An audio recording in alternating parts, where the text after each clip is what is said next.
Hey, this is Buff Bagwell, and you're watching the Card Subject Change podcast. Check it out. Welcome back to the show. Welcome back to the show.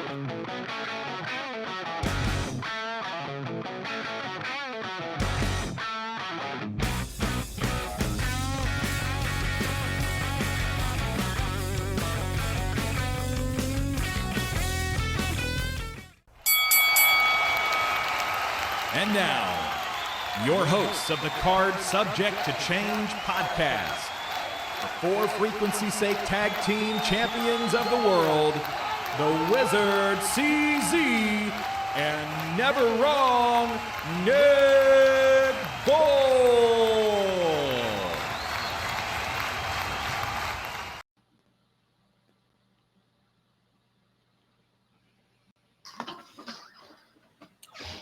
Hello, everyone, and welcome to another exciting edition of the Card Subject to Change podcast, the podcast by the fan, for the fan. Of course, I am your host, never wrong, Nick Bull. So happy you're here to join us. We want to let you know that we are powered by Lopez Pizza, built by Durham Remodeling, and colored by Ryan Allison Tattoo. We want to thank them for partnering with us. Of course, we're on the airwaves here on the For Frequency's Sake podcasting network. All that stuff aside, hello, I am never wrong, Nick Bull. So happy you've joined us. Episode 218 of the Card Subject to Change podcast, the podcast by the fan, for the fan. So happy you found us. Of course, it would not be complete if my tag team partner wasn't here. He is the Booker Man.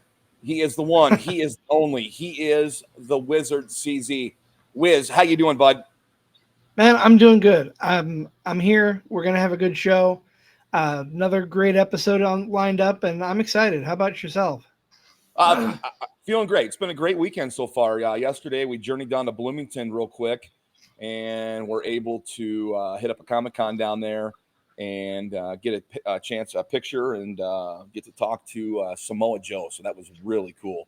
I encourage anyone who is thinking about the chance, if they get the chance to meet Samoa Joe, do it. He was a delight. He was so cool to talk to and hang out with for a few minutes. So it's been a really good wrestling weekend, of course. Had a decent show last night with NXT No Mercy as we record this on Sunday afternoon. So it's been a good day of wrestling. Of course, it wouldn't be a complete weekend unless we capped it off with another change. Nick, you are breaking up just a little bit. I didn't quite catch the question, but you're breaking up a little bit. I said we're capping off a great weekend here of wrestling, like we always do with Card Subject to Change, and looking forward to tonight's episode. Absolutely, and we're bringing in someone who probably gets a lot of grief for the position he's in wrestling, as most referees do, and we're trying not to give him too much grief, but we may have to give him some. Hopefully he can count past his nickname number. We are bringing in Two Count Rylee Robinson into the studio. Rylee, how you doing today, my friend? Pretty good. How about you? Good. Glad to have you on the show. Just so you know, what comes after 2 is the number of people in the studio. 3. All right. Yeah, I got you. I'll try to remember that. Man, God, you got to take it easy on the. That one's a little tough. Take it easy on the guest, CZ. He doesn't have the stripes on tonight, so well, that's fair. That's fair. Rylee, we're glad to have you here. We've kind of seen you grow up before our eyes here in SCW Pro. Yeah, pleasure to be here. SCW Pro. I'm going to ask you same question I ask every other guest we have on the show for the first time. Why pro wrestling? What is it about pro wrestling, Rylee, that got you hooked? Obviously, you're a fan if you're a part of it. Well, so pro wrestling for me is a bit differently because a lot of people I feel like get into the business because of, say, like just they grew up watching it right on TV or whatever, right? I grew up almost around the indies, right? Like I've been around it my whole life with Suge and Shane Hollister. So for me, it was just, I grew up around it and loved being around it and wanted to be a part of it. So, here we are now, years later, and I get to be a part of it week in and week out. Oh, for sure. It's pretty great. I've got to ask, what made the decision to go the route of a referee? So actually that story is kind of funny because that was never that wasn't the original thought. So Merrick Brave comes up to me one show, an SCW show, and I'd been kind of around it and had been actually like almost as a valet for Suge at one point or another. And he's like, hey, how do you feel about being a referee? Would you like to ref at some point? And I'm like, yeah, no, I would do it. That sounds like fun. It's a new challenge. It's a new experience. And about 10 minutes later, he comes back to me. He's like, do you have black pants with you? And I'm like, yeah. And he's like, all right, well, you want to ref tonight? And I'm like, I guess I'm reffing tonight. And from then on, it just kind of took off to heights that I didn't think it would. So it's pretty great. I love it. Rylee, CZ and I know the importance of a referee in a match. But for the outsider looking in, or maybe the new pro wrestling fan, talk about what the referee's job is and how important it is to keep that match going, for how important the referee's role is for a good product, a good story. It's that hidden part of pro wrestling that nobody talks about. So yes. You're the third person in the ring. You are the enforcer of the rules, right? So if you have a referee who isn't enforcing the rules or isn't making it clear that they need to follow a set guideline of rules, then you create it. You lose this illusion of what's right and wrong in a match, right? So from a like, let's say a heel aspect, right? If he's cheating, if there's no ref there to be like, hey, this is against the rules, then well, how does that make an impact? You get what I'm saying? So it's very easy you can have matches without a good referee, but your referee can make a good match a great match, or a good match an awful match in 1 to 2 seconds, and in one move or the other. So having a good one is very important. And being a referee, give us some examples of that. Something that can make a match better, or something that can ruin a match. Well, okay, so your count, for instance. So going into a match, say, and like obviously it happened here recently on I believe it was a WWE show of some sort, where a ref did not count to 3 when the wrestler's shoulders were obviously still on the mat. And I'm not going to point blame at whoever, because that's a collective effort. There's 3 people in the ring, and I think something went wrong and things happen, but that is one example of where a moment like that can be changed dependent on a referee in a match. You get what I'm saying? So that's a good match that good match is going to be remembered for that one moment, right? That one mistake. So that's a prime example of how mistakes can happen and things can be remembered. Like, they could have had a great match up until that point, and the only thing people are going to talk about is that moment, because that was the mistake and that's what stood out. Have you been told like your 3 count is the same count every time? Was that like something you were told like up front, like make sure your 3 counts the same every time, or is that something that you just kind of perfect along the way? It's one of those things where, so I like to trust my intuition in the ring a lot. So like I can be this is kind of controversial between like the ref community, everybody who referees, because like when I look at the mistake that happened the other night, I look at that as the ref knowing what was coming. And in the business, a lot of times you will know that, hey, this is not the finish, right? So you're trying to create that illusion. So for your count, it's one of those things where you want to be consistent with it, but a lot of times you're taught to swipe. So, and there's the other thing of like, always shoot the 3. My thing is I'm always in communication with the wrestlers and what's going on in the ring, right? It's about ring awareness. Correct. So if something is going wrong, or someone's not going to kick out, or this, that, the other, you need to be ready to count to 3 if need be. So I want to ask, we're talking about your in-ring referee work. I'm guessing I probably know the answer to this because you've been around the business for as long as you have. Was there any nervousness, any trepidation going into that first match you reffed?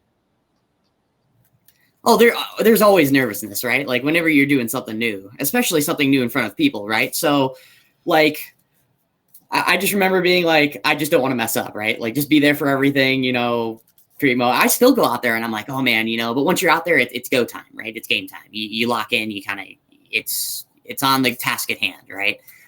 Just this weekend, I had an experience that was different because I'm not like this weekend I did managing that I haven't done in 2 years, right? And I was actually a heel for that, and I haven't been a heel ever, right? And it went really well, but I was like, wow, for the first time in forever, I feel really nervous, right? So there's always that bit of nervousness when you do something new.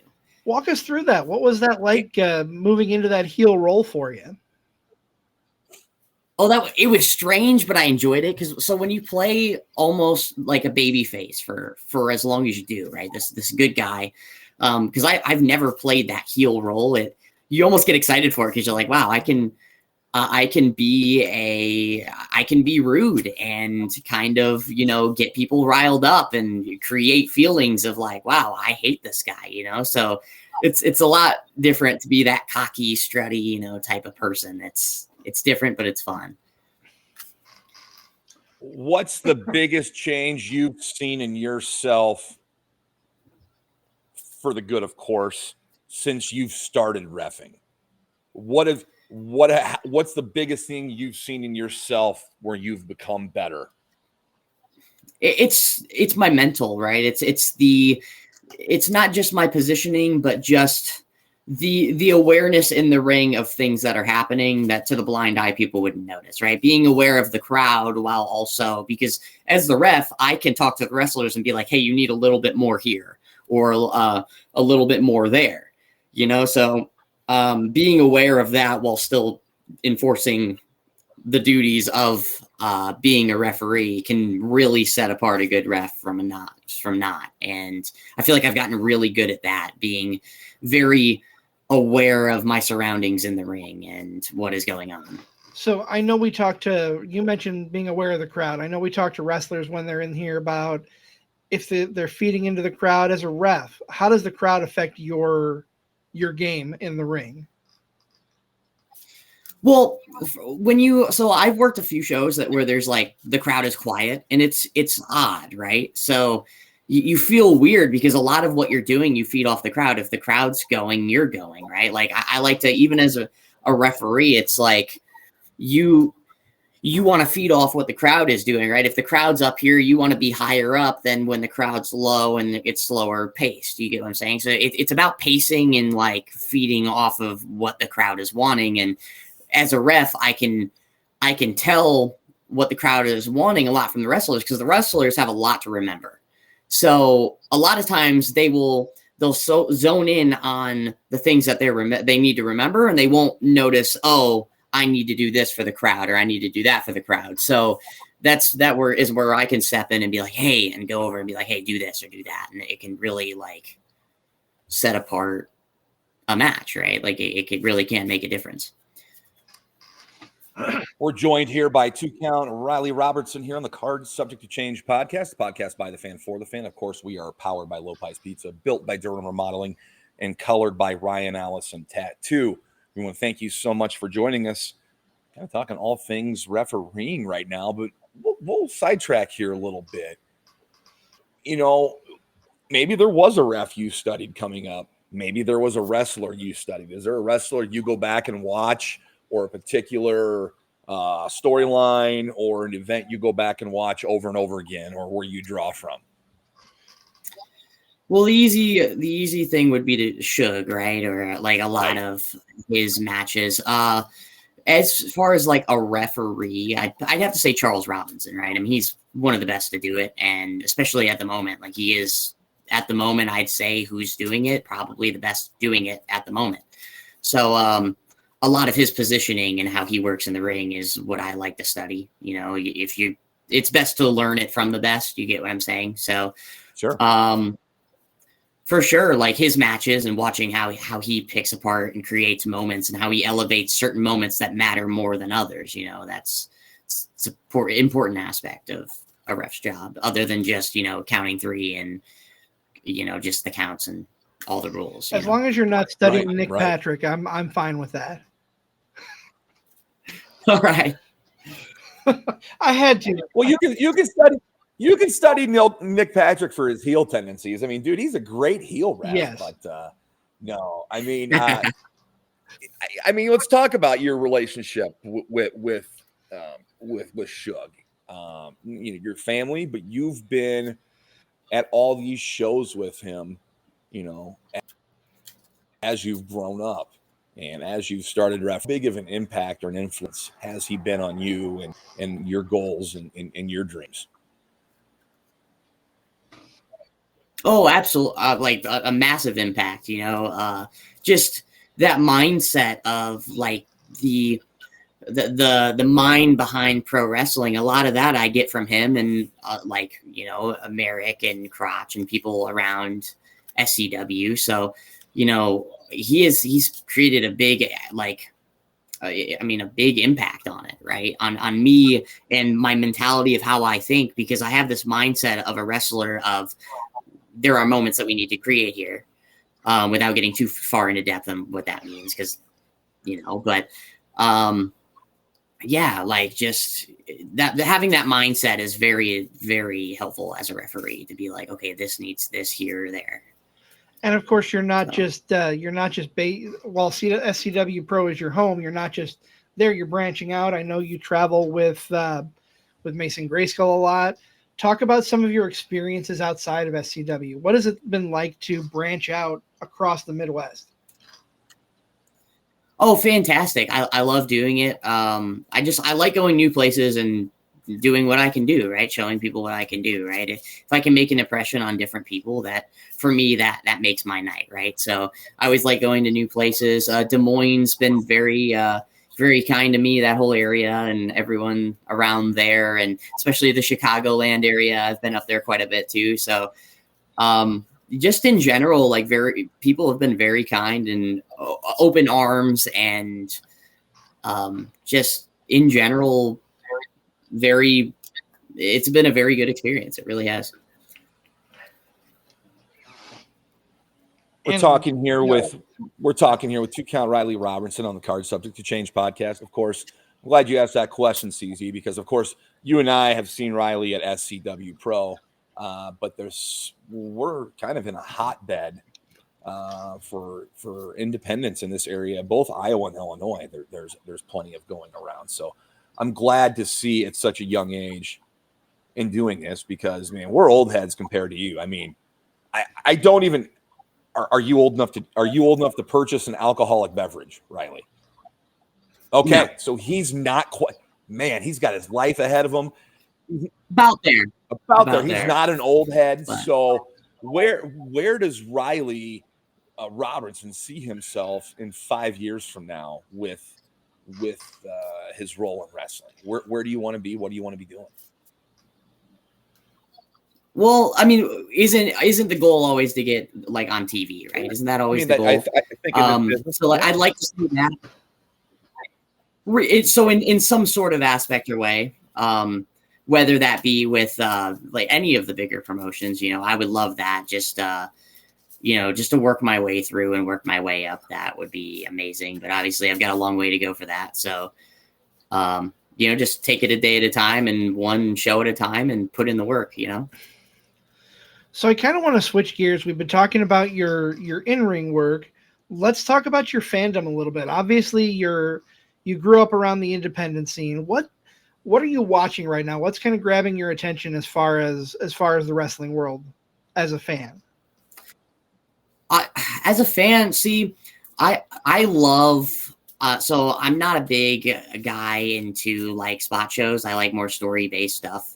WWE has always done a very good job of that. Yes, so there is hope. There is hope for our youth, CZ. Did you hear that? He doesn't like the spot shows, and he likes the storyline-driven stuff. There is hope for the youth. Love it. I knew I liked you, Rylee. I do truly believe a story. Yeah, I truly believe a story just adds another layer to pro wrestling that is needed in pro wrestling, because what is a show with doing a bunch of flippy stuff if you're not creating a story with it to hook somebody to want to come back for the next one? So for me, it's shows like that, whether it be the independent scene or like WWE, just more story-based shows. I think it's almost becoming a lost art in pro wrestling, where a lot of shows are just like, I want to see you do this cool thing or this cool thing, but what does that matter, right? Why? What's going to make me want to come back? Right. I feel the same way, and I have no ill will towards said spot shows. They have their purpose. It's fun to watch some of the amazing things that these athletes can do, but if there's no story, there's no substance.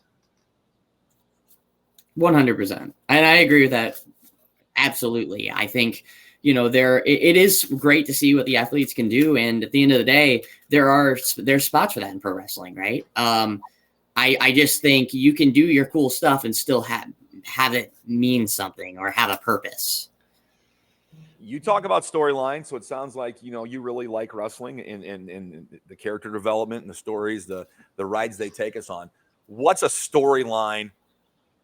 Could be recent, could be from the past, that like has stuck out to you and you just absolutely have fallen in love with and just loved everything about it. Oh, that one's tough. Put me on the spot there to think about a story. I know. I mean, that's what I'm supposed to do. I'm supposed to ask you questions and hear what you have to say. Nobody wants to hear what I have to say. SCW's got like that whole storyline with Shane being forced to be a part of the Chosen and his journey through that, and eventually breaking out of the hold of Eric as Knight. I feel like for me, that story was just executed to a T perfectly. I loved that from start to finish. It was a very good story. It was told very well. And they're obviously fantastic workers. I love working with them. So, okay, give me one from WWE or AEW that you really loved. Man.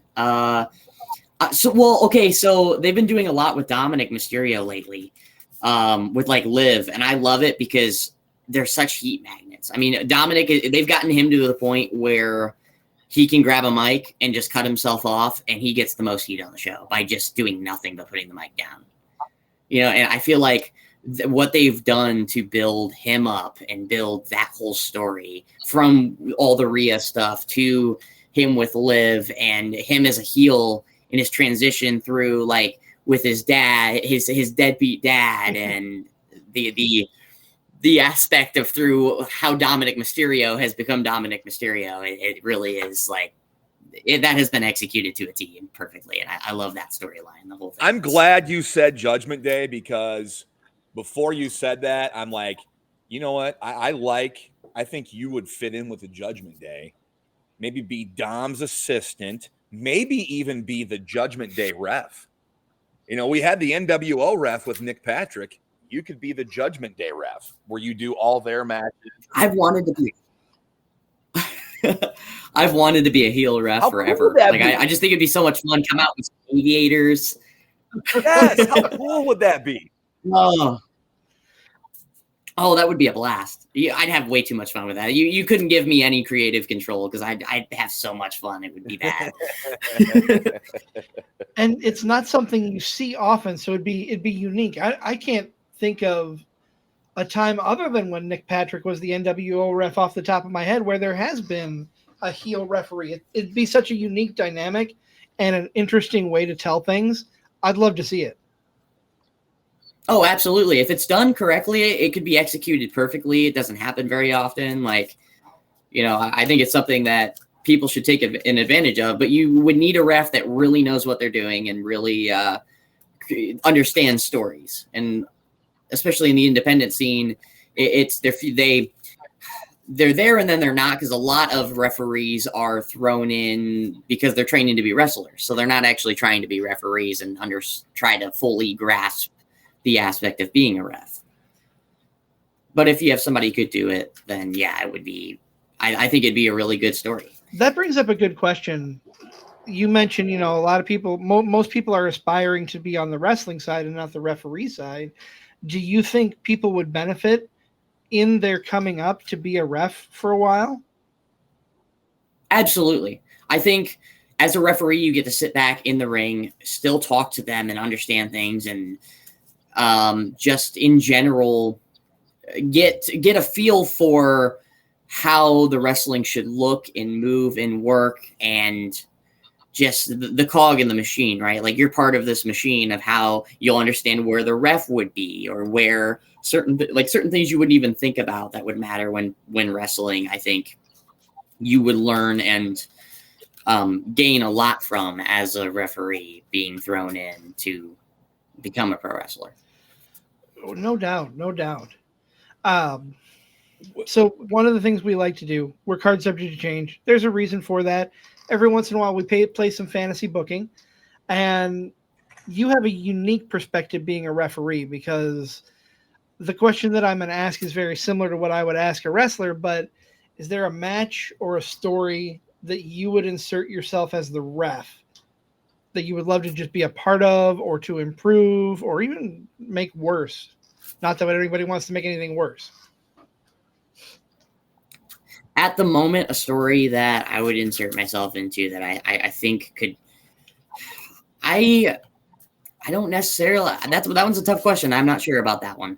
Not off the top of my head. I don't think I can think of any right now of storylines that I would insert myself into, but I'm sure they're out there.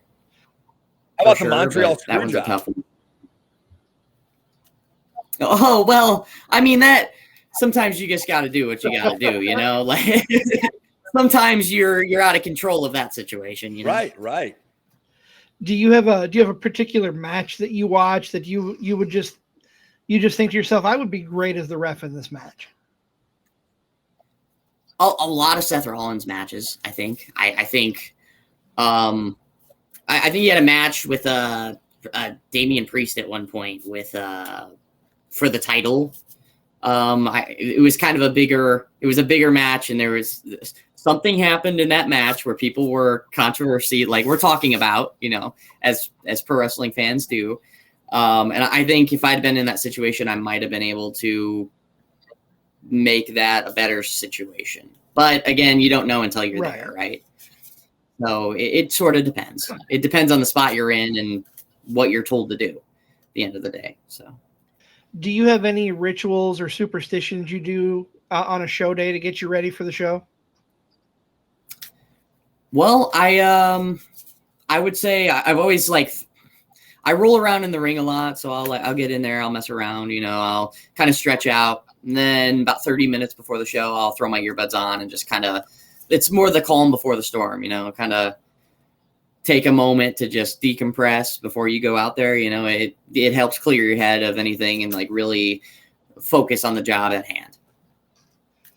No, without a doubt. And that's, you got to be focused. You got to be centered, especially in a position like you're in, because you're not necessarily controlling what's going on, but you are the gear that's turning. You're the oars that are steering the ship, so to speak, because if you're off your game, the match could go anyway. The match could go off the rails quite easily.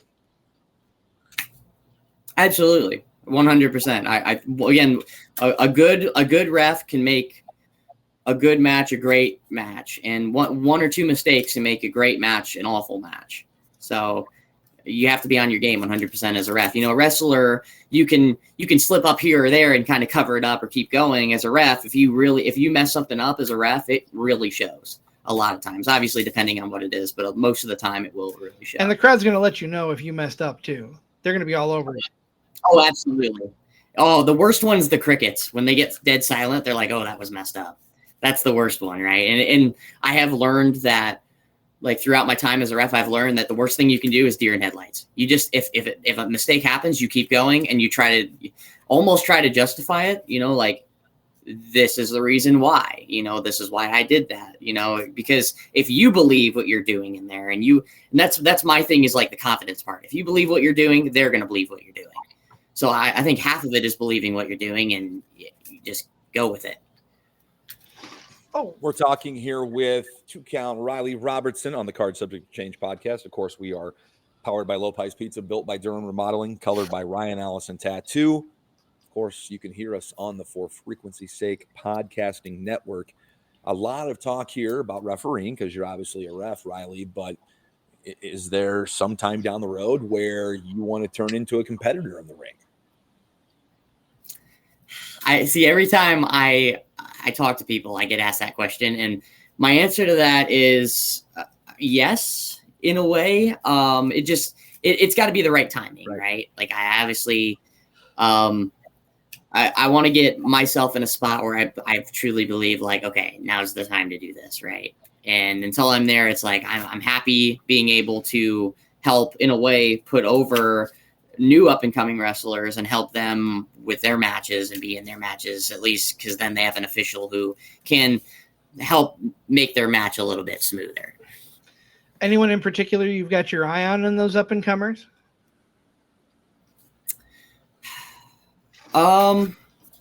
Well, so there's a lot of what are we considering an up and comer?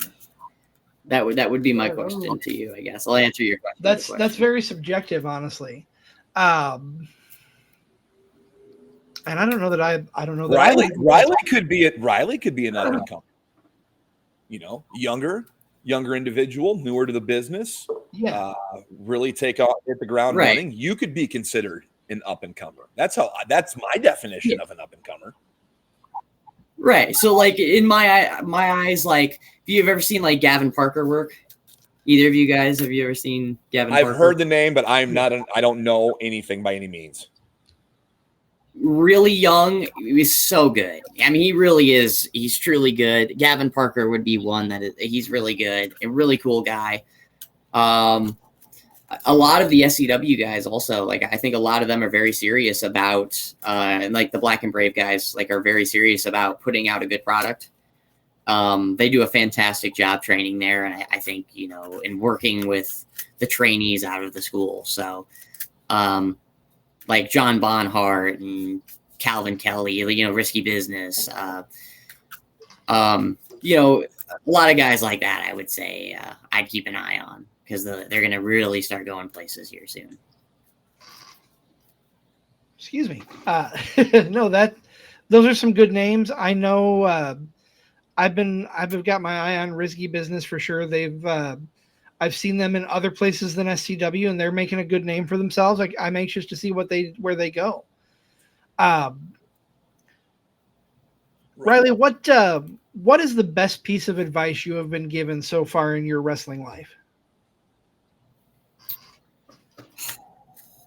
Best piece of it's I would say almost the best advice that I can get is stay out of the drama, right? Stay out of the it's almost the social media game, right? The controversy, all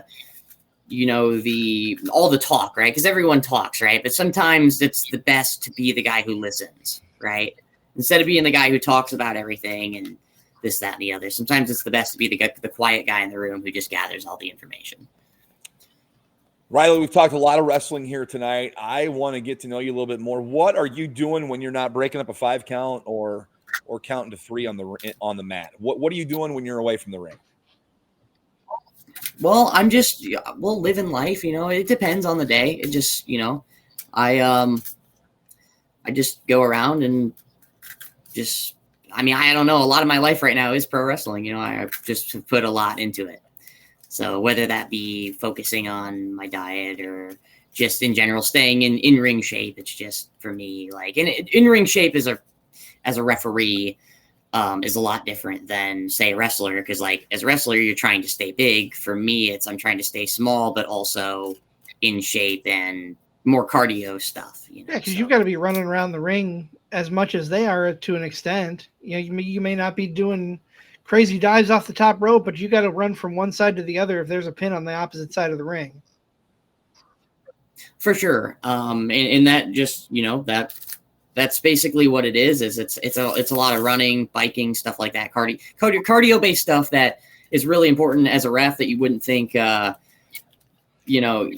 would be important, but it really is. And I think it can set me apart. Cause like I get told all the time when I'm at shows, it's like, you're an Energizer bunny. And for me, it's like, well, I try to keep my cardio up and try to stay small, but agile, if that makes sense. Good. I can understand that. Absolutely. That makes perfect sense.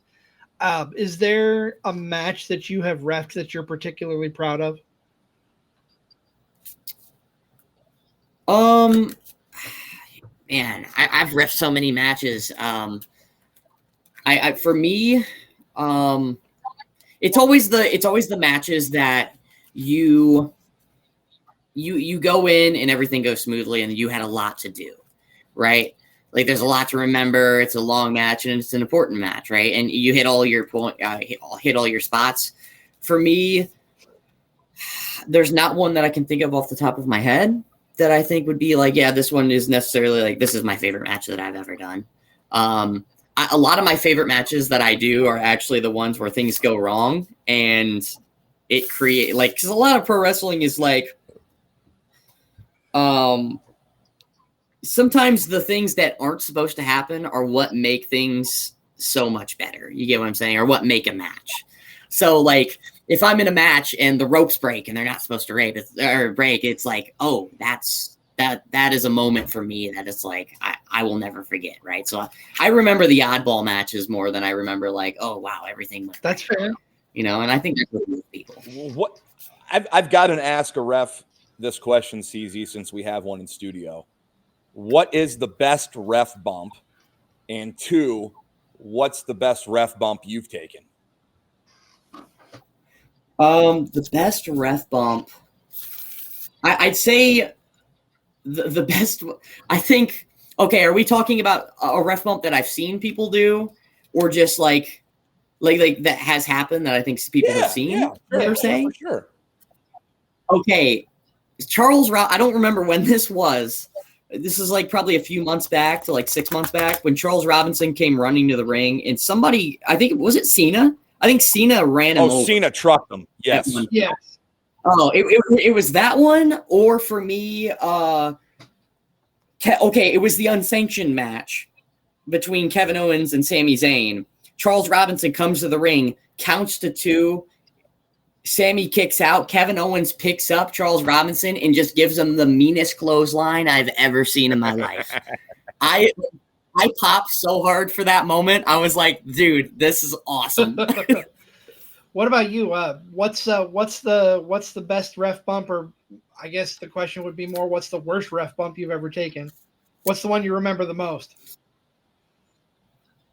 Probably the one with Manders. I took a Manders clothesline at one point. I do remember that. There we go. I remember being so nervous for that. I'm like, he's gonna take my head off, and it went well. Like it went really well. It went way more well than I thought, and it looked like he killed me. And I was like, okay, cool. We executed this perfectly. So I'd say when Manders gave me his clothesline, that one was per se one that I remember. Now more meaningful ones, like when there was one where Eric pulled me in for the buzzsaw kick and Shane gave me a buzzsaw. I'd say that one was more meaningful. That's fair. So yeah, I've got a few. I've got to ask this, and it's very much a ref question. When you take a bump, how long is too long to stay down? Depends on the bump. Fair. I'd say depends on what you're taking, right? So if somebody speared me, it's like I should be dead pretty much the entire match. If I've just gotten like they have the turnbuckle, like you'll have a turnbuckle bump occasionally where it's like I got ran into in the turnbuckle and you just kind of crumble.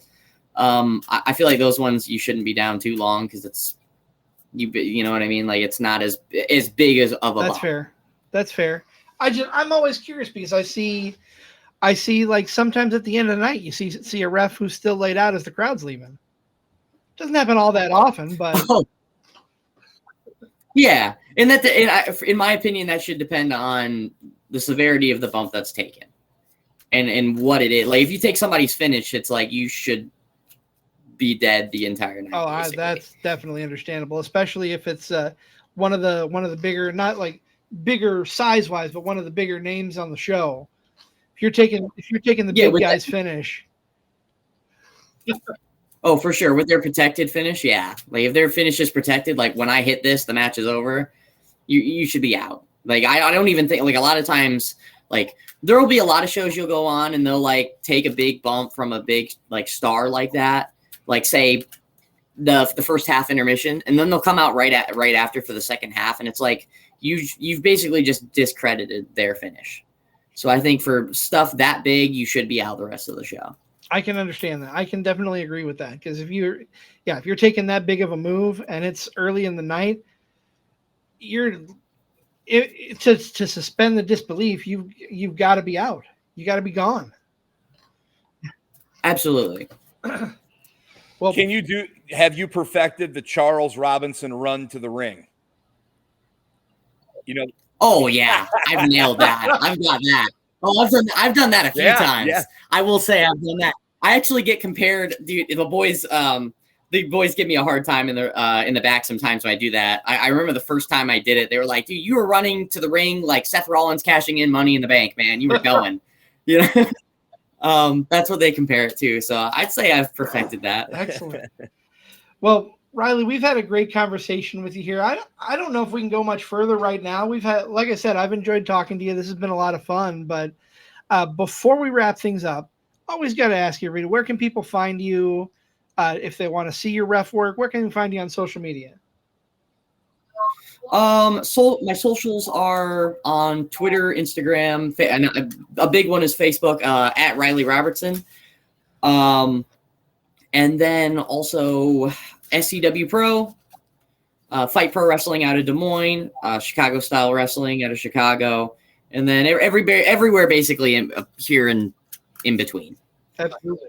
For Illinois, Iowa, indies throughout, the Illinois and Iowa independent scenes. And if you are at a show where you see Rylee reffing, be sure to give him as much of a hard time as you can, because that's what we do with refs.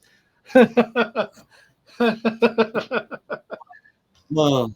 Oh, it happens. I get it. Trust me, I get it. No, I was glad to get you in here, Rylee, because we're a little bit older than you, and it's nice to get another set of eyes and ears in here. That's a part of wrestling.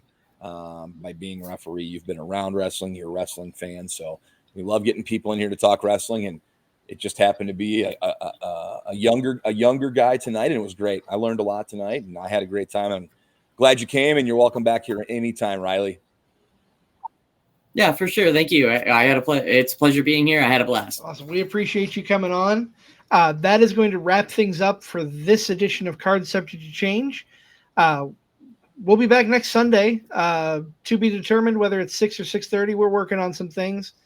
But yeah, we'll be back next Sunday with another great show.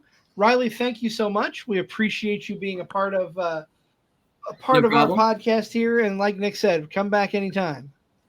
It was 2. Yeah, absolutely. It was 2. He got his wrist up. 2. Well, for my tag team partner, Never Wrong, Nick Bull, I am the Wizard CZ.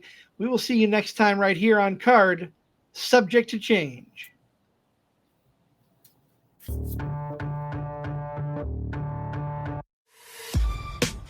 This has been a For Frequency's Sake Podcast Network production. For more great content, subscribe to For Frequency's Sake on YouTube, Facebook, and Twitter.